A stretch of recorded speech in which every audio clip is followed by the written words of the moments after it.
한국전쟁과 프랑스 대대의 활약, 한국에 도착한 유엔군 프랑스 대대. 앞서 기술한 바와 같이 1950년 6월 25일 새벽 북한군 13만 명이 38선을 침범해 남한에 대한 기습적 공격이 시작되고 전쟁이 발발했습니다. 한국은 당시 1945년 분단 이후 북한은 소련과 중국의 지지를 받았고 남한은 미국의 지원을 받았습니다. 헨리 트루먼 미국 대통령은 유엔에서 북한의 공격을 규탄했고 유엔 안전보장이사회는 한반도의 평화를 지키기 위해 유엔 연합군 사령부 UNC를 파견하도록 의결합니다. 1950년 7월과 8월 부산 지역을 방어하기 위한 참혹한 두 달이 지나고 1950년 9월 15일 더글러스 메가더 총사령관이 미 상륙부대를 이끌고 인천 상륙작전을 감행하여 인천에 상륙합니다. 이후 한 달 만에 상황은 반전되었고 연합군은 북한군을 중국 국경 암덕권까지 내몰았습니다. 당시 인도차이나에 적극적으로 개입하고 있었던 프랑스는 1950년 8월 지원병 1300명으로 구성된 유엔군 산하 프랑스 대대가 창설되었습니다. 프랑스 대대를 지휘한 사람은 제1, 2차 세계대전에 참전한 마그냉 베르노맹이 몽콜라루 장군이었습니다. 그는 스스로 중령으로 강등까지 자처하여 프랑스 대대 일을 맡았습니다. 유엔군 프랑스 대대는 모든 준비를 마치고 1950년 11월 29일 부산항에 상륙했습니다. 1950년 12월 프랑스 대대는 11월 26일부터 발동한 중공군 병력 30만여 명을 지원받은 북한군의 공격을 방어해야 했습니다. 이 그림은 1950년 9월 프랑스 오브르 훈련기지 한국 파견 전 프랑스 대대가 사용할 장비를 확인하고 있는 막스 로전 국방부 차관. 경기도 양평 지평리 1951년 12월 10군단 알몬드 군단장과 프랑스 대대 몽클리르 장군.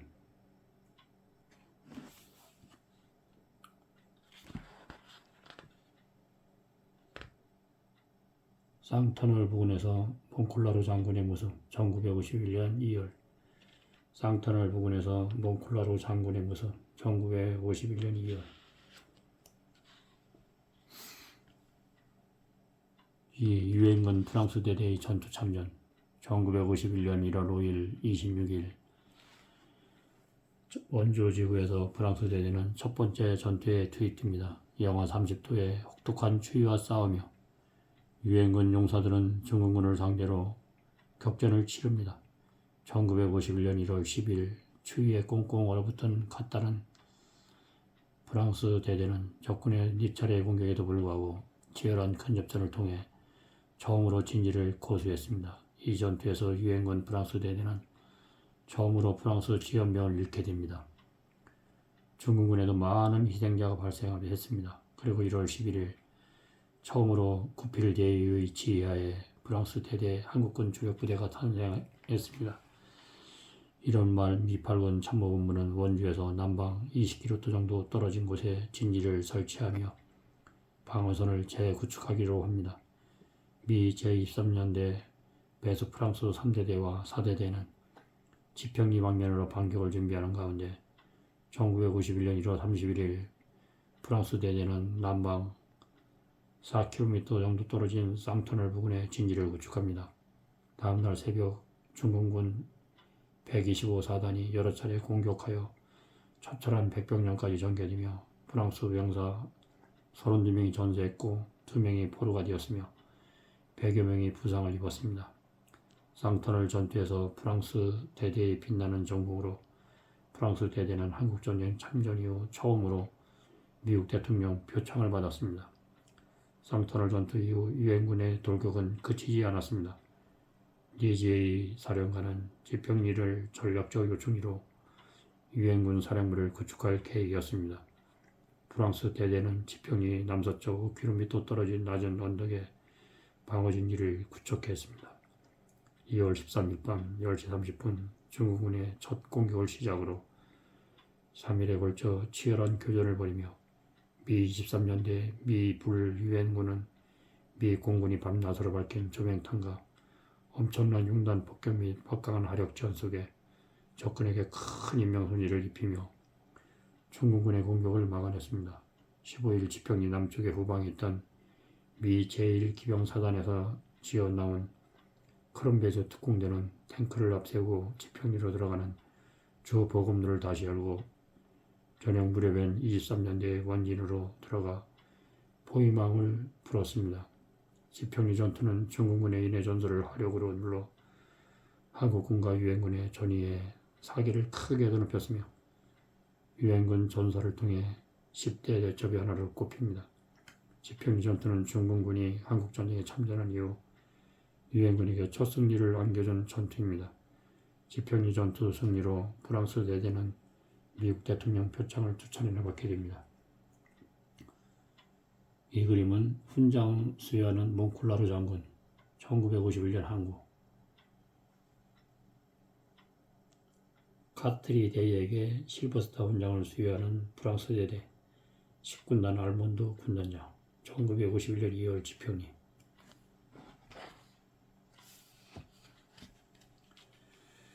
3. 1951년 중국군의 충계공시 지평리 전투 이후 고지전 1951년 3월 1037 고지 전투에서 유엔군 프랑스 대대 병력 33명이 전사했습니다. 1951년 초부터 프랑스 대대는 많은 지연명을 잃었고 미군 사령본부에 휴식을 요구했지만 그들은 또다시 전선에 보내졌습니다. 중국군은 4월 내내 공격을 준비했고 5월 17일 부채뜰에서 가장 참혹한 전투 중 하나가 벌어졌습니다. 5월이 대학살이라고 부릅니다. 중국은 수만 명이 공격했고 중국군을 반격하기 위해 유엔군은 흩어질 수밖에 없었습니다. 미 23년대 2대대와 3대대 그리고 프랑스 대대는 지상포격과 공중포격 지원군이 올 때까지 진지를 고수해야 했습니다. 부채뜰 전투는 프랑스 대대에게 세 번째 훈장을 안겨준 전투입니다. 부채뜰 전투가 정리되고 미 사단은 잠시 휴식에 들어갔으나 5월 22일부터 다시 반격을 준비했습니다.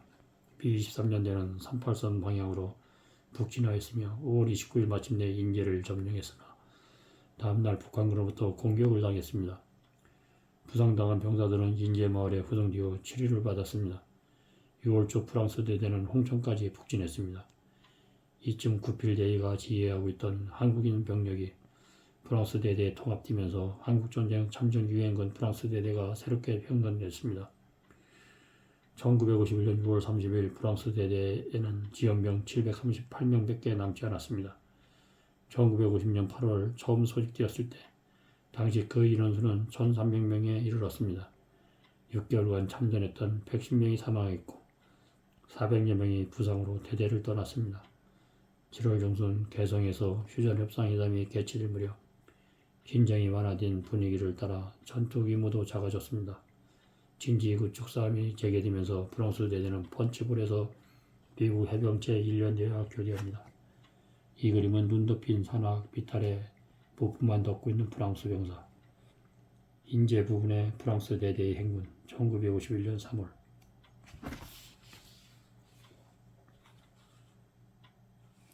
이 그림은 홍천군 1951년 5월 인제 방향 돌격부대. 이 그림은 1951년 4월 6일 383 목적 하천 저수지를 건너는 병사들.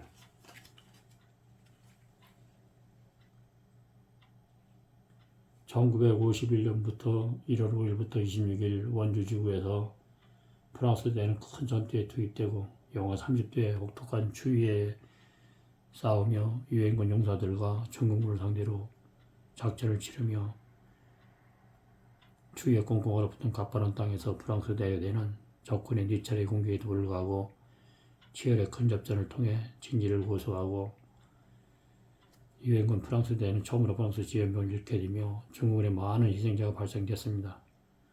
구필대의 지휘 아래 한국군 주력부대 탄생되고 프랑스 대대는 몽클라우 장군과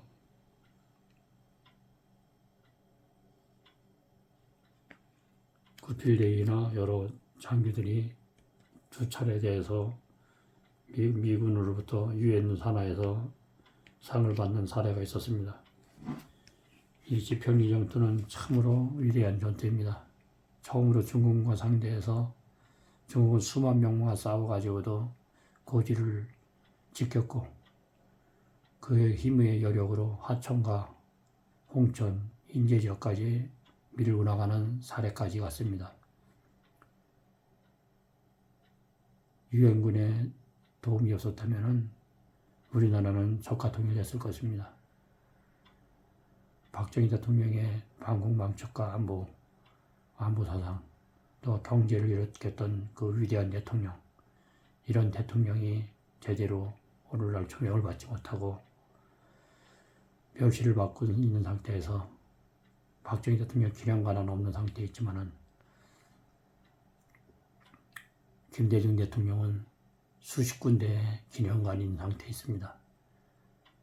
1년 예산이 어마어마하게 들어가고 있는 상태에 있습니다. 이 나라가 적화 통일이 되면 되겠습니까? 이 나라 이 국가를 굳건히 세워야지고 민노총과 주사파 386 정치세대들, 정교조, 언론노조, 그런 모든 사람들을 다 몰아내야 되겠습니다. 특히 민주당은 빨갱이 집단들입니다. 참으로 안타깝게도 문재인 대통령을 통해서 간첩 활동을 했고 이재명 대표를 통해서 이북에 엄청난 돈을 갖다 줬습니다. 어찌 이런 나라가 대한민국이라 할 수 있습니까? 옛날 6.25 전쟁을 치렀던 어르신들과 월남고엽제, 또 4.3 사건들, 5.18은 결코 민주화운동이 아닙니다. 5.18을 다시 재조명해야 됩니다. 지금 5.18로 인해서 임수정은 13살 때 참전당했던 사람들이 다 돈을 받고 있고, 이해찬이, 그의 모든 민주당의 의원들이 돈을 받고 있는 상태에 있습니다. 그리고 자녀들도 혜택을 받고 있는 상태에 있습니다. 이 나라가 썩어 못 늘어질 때는 못 늘어졌습니다. 안기부에 대공당 남부를 없애버리고 미군 물러가라고, 미군 철수하라고 떠들어대는 민노총과 정규조와 주사파들을 이 땅에서 몰아내는 것이 진정한 애국애종하는 길이고 국가안보를 세우는 길입니다. 여러분들 정신 바짝 차리십시오. 우리나라 사람들이 지금 마음들이 해이해졌습니다. 다시 한번 각 가정에서 마음들을 모이기를 진심으로 간구합니다. 자녀들에게 우리나라의 찬란한 역사를 가르쳐 주십시오. 고조선의 역사와 고구려, 백제, 신라, 우리나라의 찬란한 역사를 다시 한번 재조명해야 됩니다. 국가안보만이 살 길입니다. 국가안보가 바로서야 경제가 살 수가 있습니다. 오늘 하루도 주님의 사랑 안에서 행복한 하루가 되십시오. 감사합니다.